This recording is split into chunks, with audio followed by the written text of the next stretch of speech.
कारल्याची भाजी खाणं आपल्या आरोग्यासाठी चांगलं असतं हे माहीत असूनही बरेच जण कारल्याची भाजी खाण्याचा कंटाळा करतात।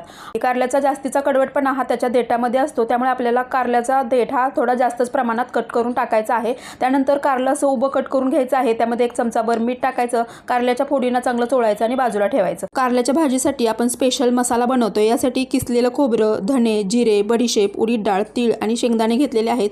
छान भाजून आपल्याला थंड होण्यासाठी बाजूला ठेवून द्यायचं आहे। तोपर्यंत आपलं कारलं सुद्धा छान मुरलेलं आहे।